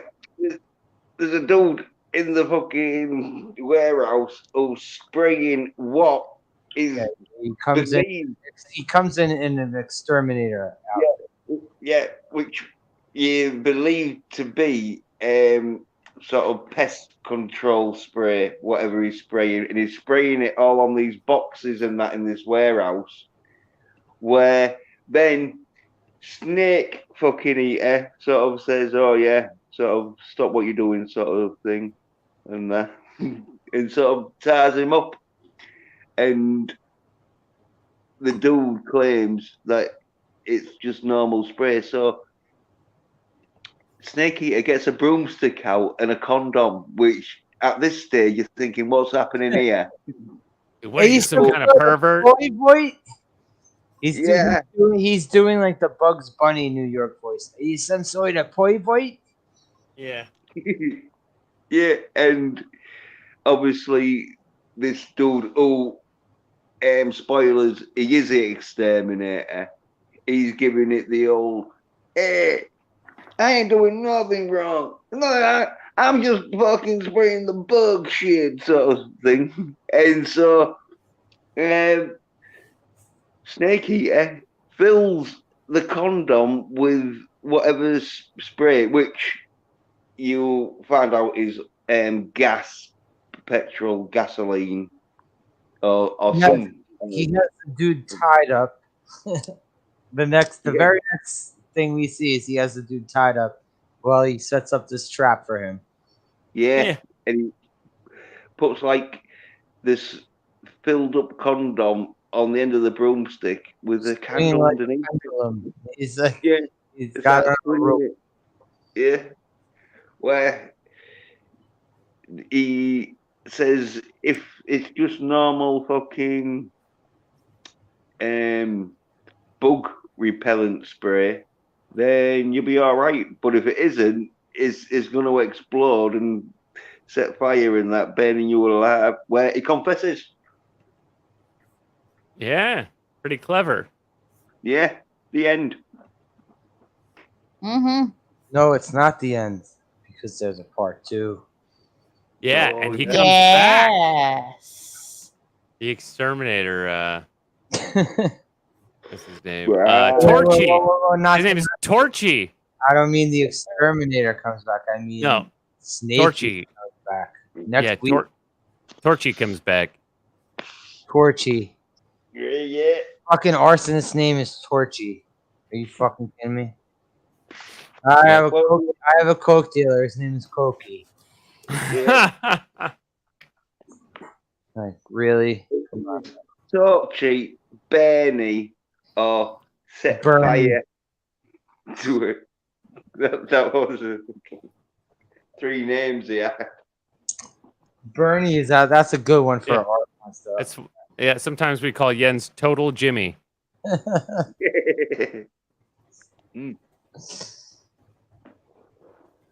Oh man! All right, I'm gonna say that I don't hate this movie. No, I liked it. I'm giving it an A- or a 7.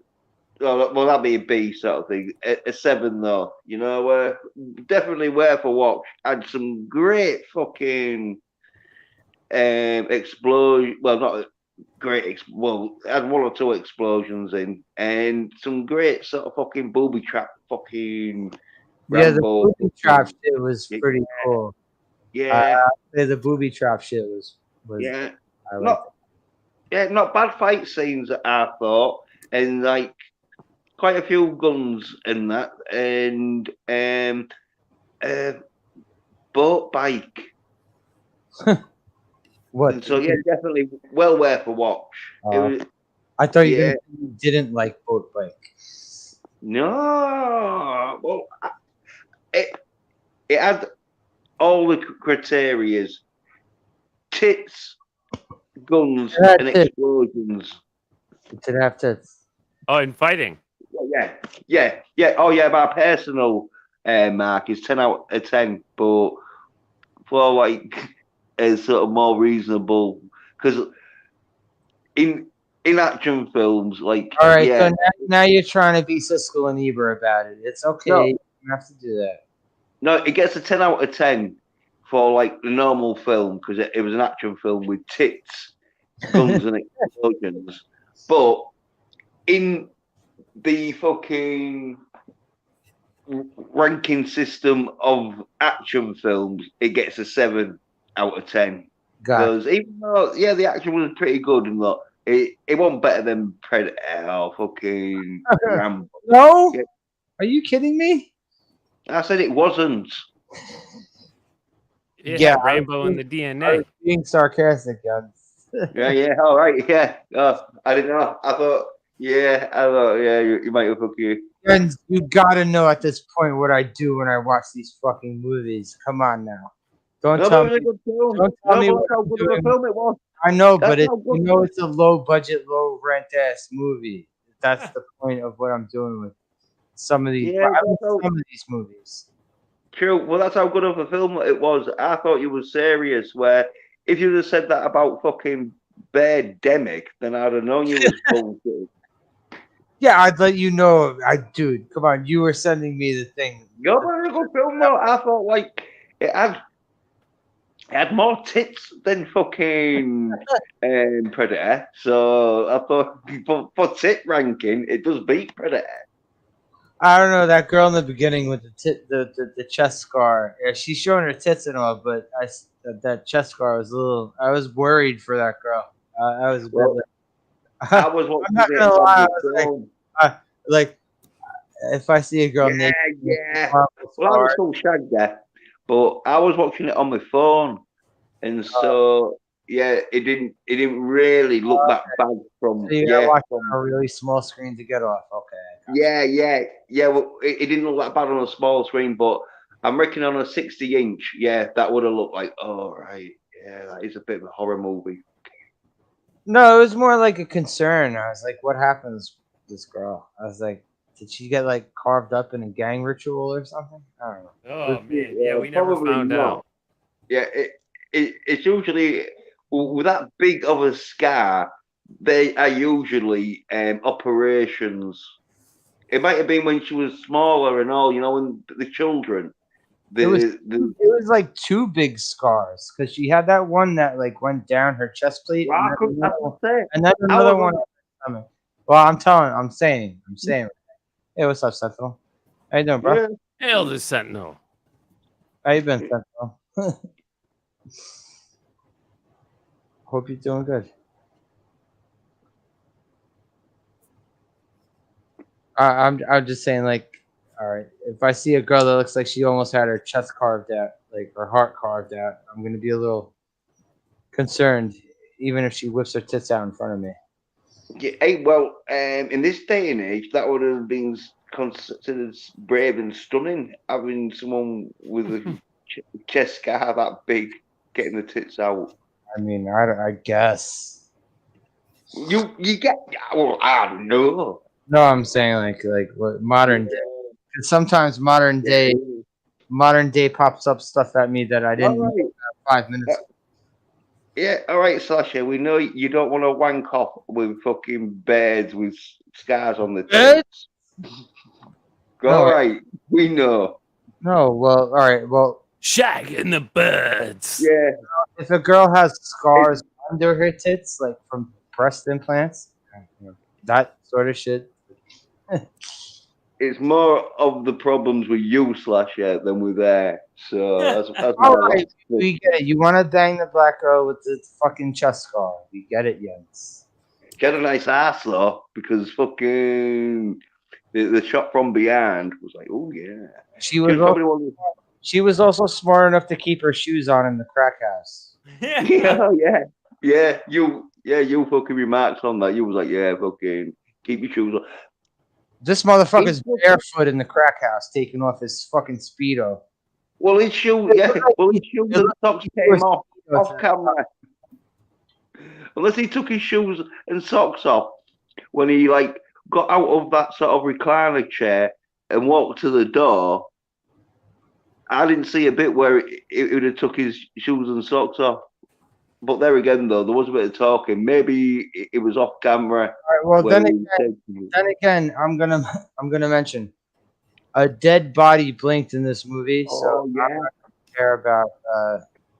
Yeah, where the brother, where he was fucking slim. The fucking we went through that. We went through that scene with even mentioning it. We actually talked about that scene, and we didn't even mention when Junior finds Tom Green dead. In the fucking. You mentioned it before. He blinks. A dead body blinks in this movie. Well, he did have his eyes open for that. You're gonna make excuses for him, man. I should boot you right now if you're gonna make excuses for that shit, dude. There's a thing called editing. I'm not making excuses. There's a thing called editing, Jens. I'm not because I'd have been like fucking if I'd have been the director, I'd have been like, right, let's do that scene again. And now you shut your fucking eyes, you bitch. Or they could have did one of those wipes. It's harder for you to have your eyes open for fucking a minute or two, or how long the scene goes on.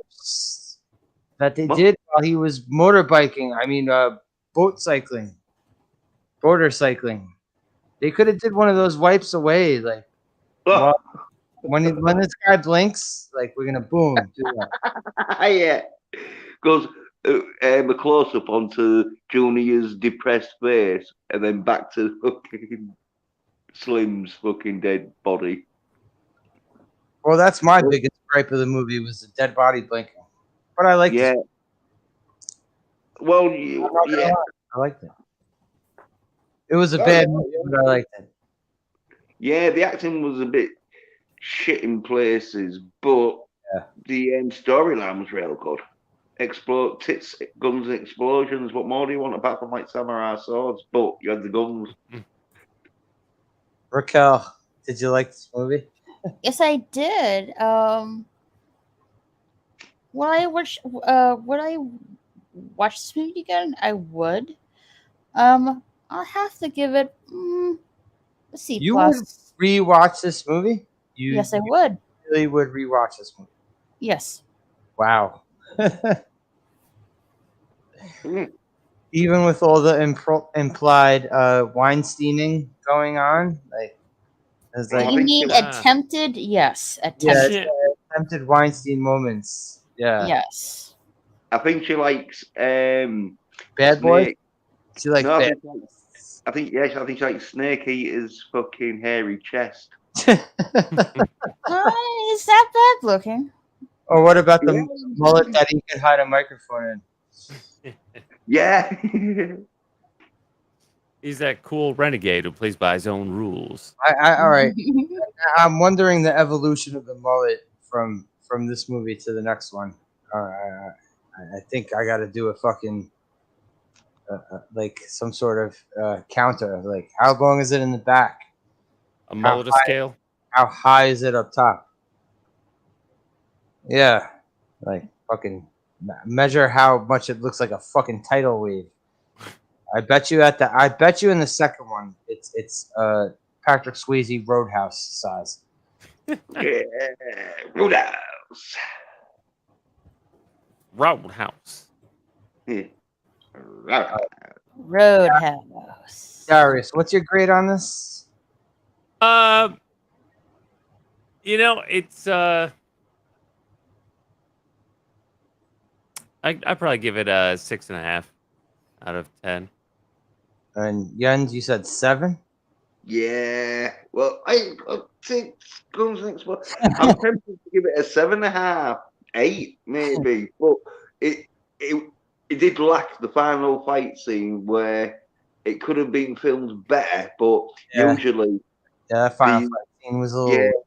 That's a good point. You know what? I'm just gonna give it a 6, and I'll tell you why. Because it did have it checked all the boxes of stuff that we like. It had hand-to-hand combat, guns, explosions. It did have titties out.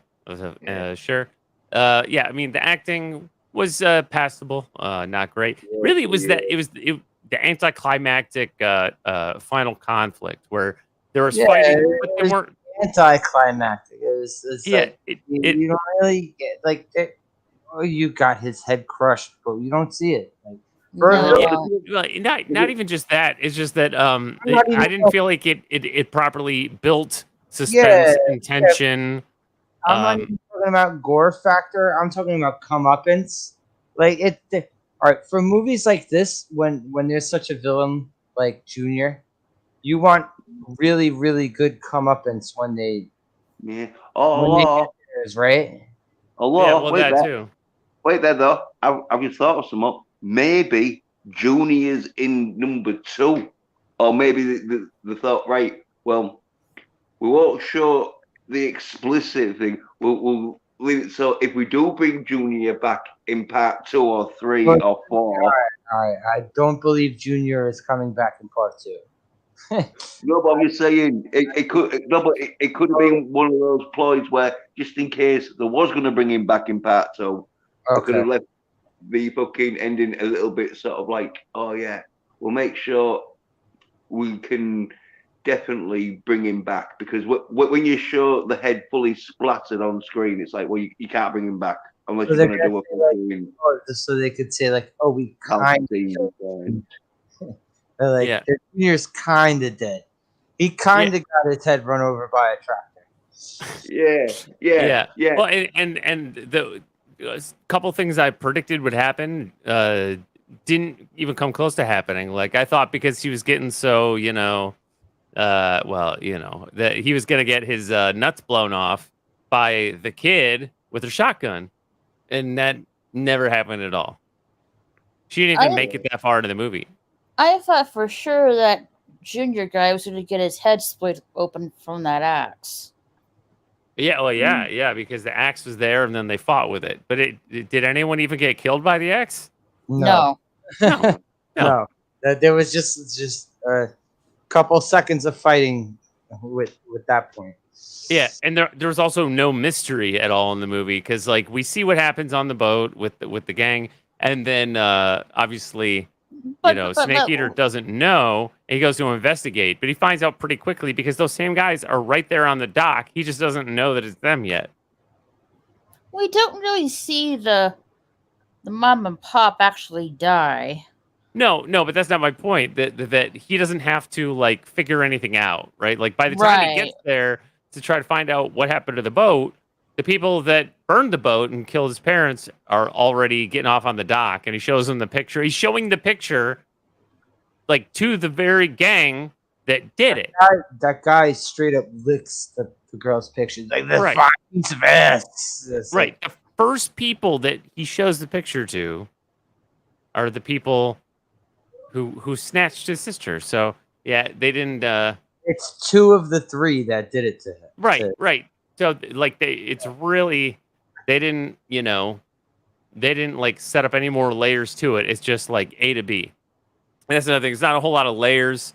And like a good plot will be like a roller coaster. It'll bring you up real high and it'll set you down real quick at the end. And so yeah, I didn't feel like the climax was really thrilling, and it didn't feel like it set up the the tension or the stakes. Because what were the stakes? He's rescuing his sister. Like that's good, that's noble, but it's pretty personal, and I mean, yeah, it just it didn't really go as far. Like it needed at least another rewrite, to really take it up to the next level. Well, I thought you were going to say. I thought Darius was going to say, "Oh, it needed another bed with the tits out." Oh, that wouldn't hurt. Yeah.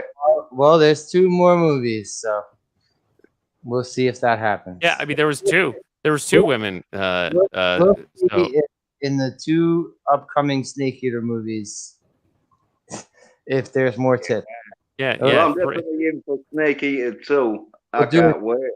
I might even watch it before next week. Yeah, you could give us a tick counter.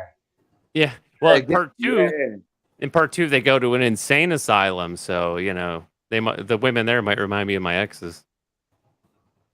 Well, at least you're gonna remember them coming into the scene. But yeah, no. So 6, it had all the stuff that Jens mentioned, but it didn't have all the stuff that really excites me, I guess. 6 out of 10. Yeah, it's not terrible though. I mean, I would watch it again. Not tomorrow. Yeah. I guess out of 10, or whether you want to give a thumbs up or thumbs down. Thumbs up. Really? Okay. Yes. Yeah, 6 is thumbs up. I give it a thumbs up too. I don't know if I could give it a number score, but I'll say a thumbs up. And I'm really looking forward to next week now. Me too.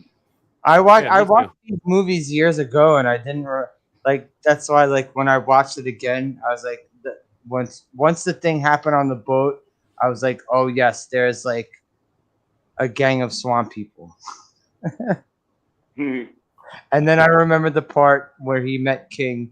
I was like, oh yes, motorcycle. So yeah. So the most sophisticated thing about the swamp people was their ability to build traps. Yeah, and his observations on covering up murders, what the police are going to find. Right. Yeah. I didn't even think of that. They don't really have any culture at all. He's very good at that. I don't know. But he might have 3 books in his house. As far as like the immersion or world building, like the swamp people didn't have any culture. There was nothing like truly terrifying about them. They were just kind of gross. I don't know. I would say there was some things truly terrifying about them. I disagree with that point. Yeah. I reckon Junior's fucking hero was Jack the Ripper. Yeah, Junior's got some problems. Well, yeah. Junior, they all do. Deep-seated. He did have some problems. I think. I was thinking, like, since the only woman we saw there in their sibling Shacktown was Sissy. Like, where are all the other women at? Maybe they're all like chained up in a dungeon somewhere. You won't know women. I don't know what you can't understand about women. Remember the guys? Like, this one has hair. Like the only other woman. The only other woman this other guy has seen doesn't have hair. Yeah. Darius, when they move, they don't move into cities or out. They move and make a city from their inbred fucking offspring. But still, I mean, half of all the babies would have to be female, right? What happened to all the other ones? No, well, that was the problem, wasn't it? There was only one, and she was probably barren. All right. Anyway. Dark. I'm gonna wrap this up. You know where to find me. Where do we find you?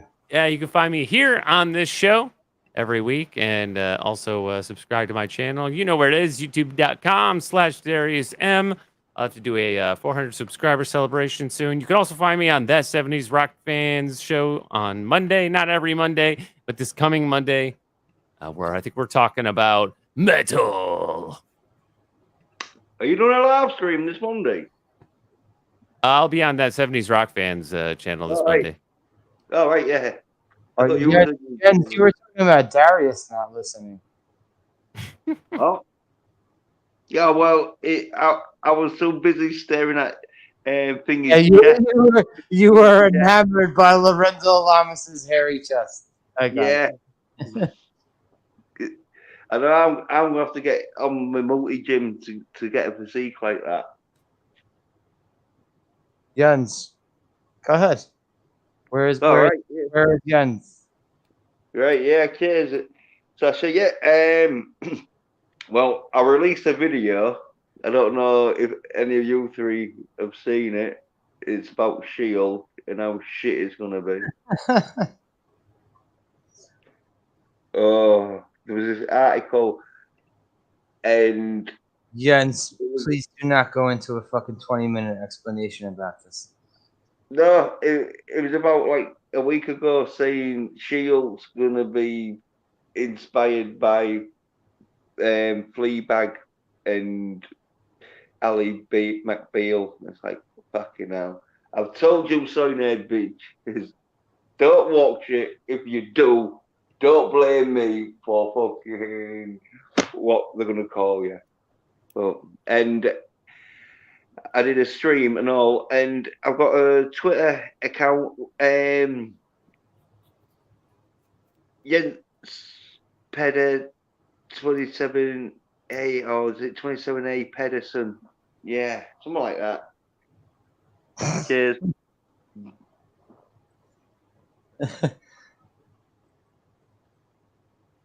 Check out the fucking. It's called Soyned 4 about the Shield, and although Soyned 3 is also about Shield, so Soyned 3 and Soyned 4. If you want to know about what the Shield series is going to be like, yeah. Okay. Thanks for coming through. Cheers for having us on, Sasha. Fucking great film. We fucking made up for last week. I didn't hate it. I hated Birdemic, but I didn't hate this movie. I'm Raquel. You can find me on all my links here, and also do gaming on the side. So I'm having some fun playing ESO and stuff like that. So go check it out. Yeah. And you can find me either on here, Mora Kitty, or sometimes on Jedi Bill when he does a Xaniac soup. And maybe sometime soon I'll like to get back into doing some watch parties that on my channel that I have been really not been doing for a while. Oh, thank you for coming through. Yeah, welcome, Slasher. And the Snake Eater series will continue next week. I'm just gonna say I hope there's less rapey vibes in a Snake Eater 2. I think there's more like Snake Eater 2 is more like crack driven. I think he's gonna like clean crack off the streets. Yeah. Should we on the crack? Should we let them know about the time change? Oh yeah, yeah. Thursdays now. I'm gonna do Thursdays now to help a couple more people out and give them some breathing room. So same time, 8:30 Eastern time on a Thursday. Well, or close to it. Well, not 8:30 because it takes a while for us to start the movie because everyone's cross-boarding and And as I say, if you're not there, you're a soy nerd, bitch. Yeah. Go away now and drink some soy.